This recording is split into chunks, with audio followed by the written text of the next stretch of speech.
I'm gonna share with you the 3 worst places to keep your money for an upcoming financial crash. So let's go.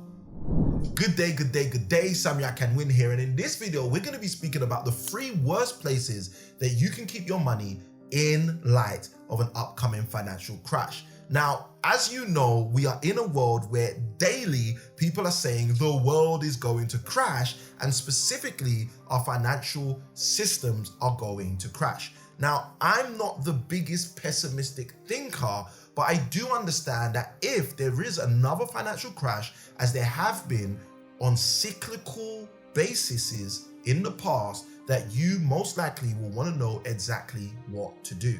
And the reality is, I'm not here to tell you what to do. As one of my coaches says, I don't have shoulds for other people. But what I am going to share with you is the 3 worst places that you can keep your money in case of an upcoming financial crash, so you will be able to have the information to make the right decision about what you are going to do. Now, for me, the reason this is so important is because many people think that the most important thing in their life is literally their job, which I've heard to be called the jump out of bed to get on the journey of the broke so you can stay just over broke. And the reality is, that's not the most important thing for most people.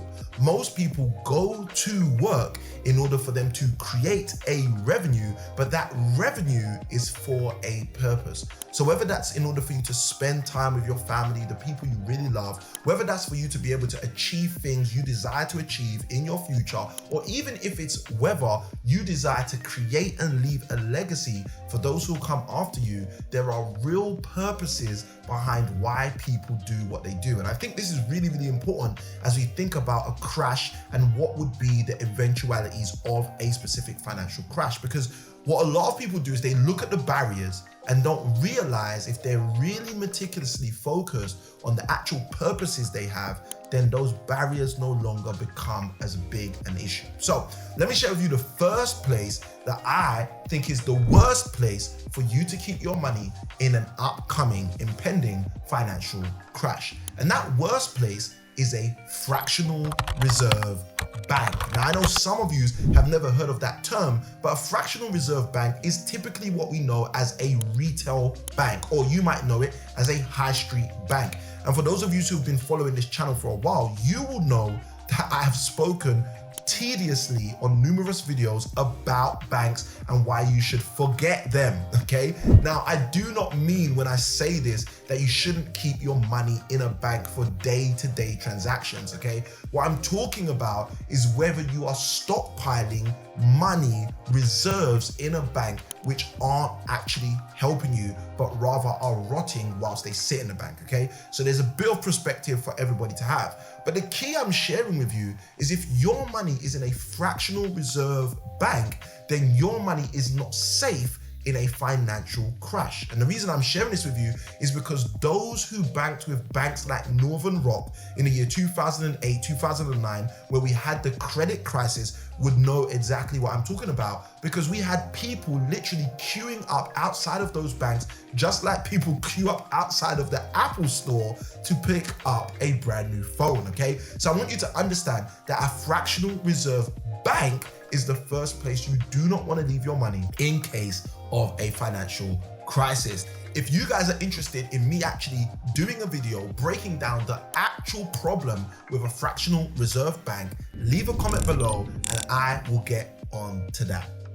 Now, the second place you do not want to leave your money with an impending crash around the corner, and I literally mean, in my opinion, this is one of the worst places, is inside of your billfold. Now, as a UK resident, I know that many of us don't use the word billfold, but a billfold is just your wallet. A billfold is just your purse. A billfold is literally some place on you where you're just holding on to a stash of cash. Listen, you do not want to have your money just sitting around when an impending crash is potentially going to come. But rather than that, you want your money to be active, working out there in the industry, producing returns for you on a regular basis, so regular that if anything was to happen, you will have money on hand in reserve to do what you need to do.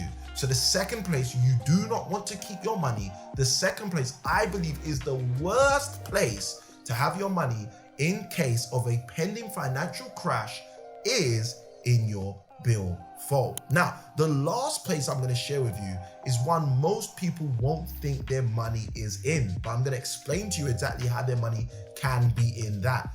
So the last place is under a boulder, okay? Now, when I say under a boulder, I literally mean under a boulder, under a rock, out there in your garden, in a shoebox, one of those places where your money is just sitting down and you think it's safe because it's just sat there.